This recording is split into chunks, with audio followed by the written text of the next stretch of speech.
Sir, ये jubilee hills को लेके अभी भी कंफ्यूजन है। हालांकि एक दो जगह आपने हिंट दिया है लेकिन स्पष्ट नहीं बोला। क्या है, आपकी पार्टी सपोर्ट कर रहे हैं आप लोग कांग्रेस के कैंडिडेट को? देखिए, जुबली हिल्स में बाई इलेक्शन होने जा रहा है और यहाँ पर मुख्यमंत्री रेवंत रेड्डी है।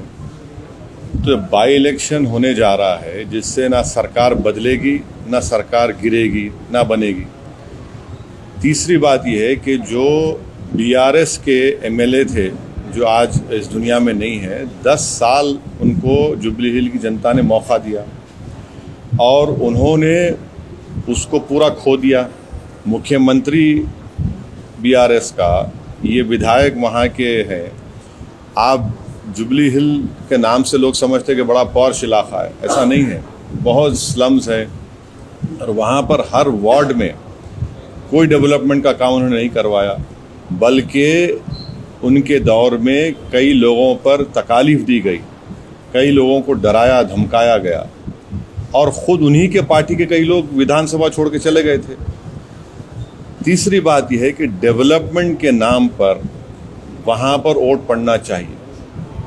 चौथी बात यह है कि हम अपना कैंडिडेट नहीं खड़ा कर रहे हैं वहाँ पर, एमआईएम पार्टी का कैंडिडेट नहीं होगा, बावजूद इसके कि 2 वार्ड में हमारे म्यूनसिपल कॉरपोरेटर कामयाब हुए वहाँ पर। और हमारा जुबली हिल की जनता से अपील ये है कि ये बाई इलेक्शन है, कोई सरकार गिरेगी ना बनेगी। हम जुबली हिल के 3,98,724 वोटर से ये अपील करते हैं कि आपने 10 साल बीआरएस के एक उम्मीदवार को मौका दिया। वो बीमार थे 2023 के विधानसभा के चुनाव में और बीमारी की हालत में भी गैर ज़रूरी बीआरएस ने उनको अपना कैंडिडेट बनाया।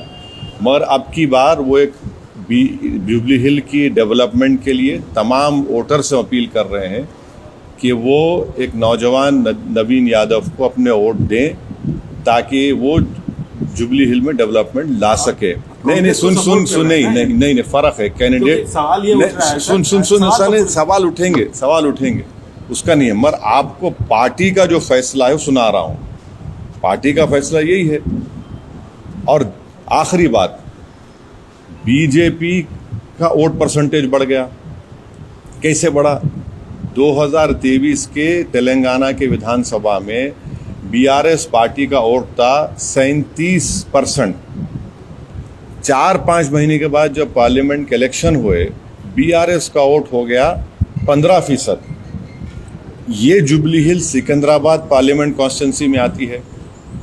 आप यकीन नहीं करेंगे कि 16,000 वोट मिले खाली बीआरएस को, 70,000 वोट मिले बीजेपी को, 1 लाख के करीब मिले दानम नागेंद्र को। 7 विधानसभा जो तेलंगाना के पार्लियामेंट क्षेत्र में आते हैं, 7 में से 2 पर ही जीती कांग्रेस। एक नामपल्ली जहां से एमआईएम का एमएलए था और जुबली हिल्स। तो ये जनता को ये देखना है, बीआरएस का वोट गिर चुका है, बीजेपी का वोट बढ़ा है और इसीलिए पार्लियामेंट के चुनाव में एक भी एमपी बीआरएस का नहीं कामयाब हुआ है। तो अभी 2.5-3 साल बाकी है सरकार को। तो इससे इसको इस तरह से आप लोग राय को पहाड़ मत बनाइए। जब विधानसभा के चुनाव 2028 में होंगे, आप देखेंगे एमआईएम जुबली हिल में क्या करेगी। सर, लेकिन अभी सवाल ये उठ रहा है कि आप जो है बिहार में कांग्रेस को हराने की बात कर रहे हैं, यहाँ कांग्रेस को सपोर्ट कर रहे हैं। नहीं, देखिए, तो अच्छा सवाल है। बिहार में अख्तरुल ईमान साहब ने, एमआईएम पार्टी ने लालू प्रसाद यादव को एक लेटर लिखा, जनाब खरगे साहब को लेटर लिखा, सीपीआई एमएल के जो लीडर है उनको लिखा और सीपीआई के लीडर को लेटर लिखा। लिखकर क्या कहा कि हमको शामिल करिए। फिर तेजस्वी यादव को लेटर लिखकर कहा कि हमको 6 सीट दीजिए। यहाँ पर सरकार बनाना है। बाई इलेक्शन की एक सीट को आप बिहार के 200 से ज़्यादा विधानसभा की सीटों से मत मिलाइए और यहाँ पर गवर्नमेंट बनाना है बिहार में। तो हमने लेटर लिखा, वो लोग तैयार नहीं हुए, तो हम अपना चुनाव लड़ेंगे ना। हम तो 5 एमएलए वहाँ पर कामयाब हो चुके हैं हमारे, तो हम लोग वहाँ पर चंद्रशेखर आज़ाद रावण की पार्टी के साथ, जनाब स्वामी प्रसाद मौर्य साहब की पार्टी के साथ हम अलायंस में लड़ रहे हैं। तो इसको एक बाई इलेक्शन को उठाकर अगर आप कोई देख रहा है तो मैं उनकी सियासी इमेच्योरिटी पर कुछ नहीं कह सकता। अच्छा सर, सवाल एक और है कि एक मुस्लिम कैंडिडेट और वहाँ देखिए, हमारा कोई candidate jubilee hill by election में नहीं है, और अगर कोई एमआईएम पार्टी का नाम ले रहा है कोई इंडिपेंडेंट कैंडिडेट, तो हम इलेक्शन कमीशन को लेटर देंगे। ना हमारे वीडियोस में फोटो इस्तेमाल करना, ना हमारा कोई नाम लेना, और अगर ऐसा कोई हमको बताया गया है उसका हम प्रूफ के साथ ईसीआई को अब कंप्लेन करेंगे।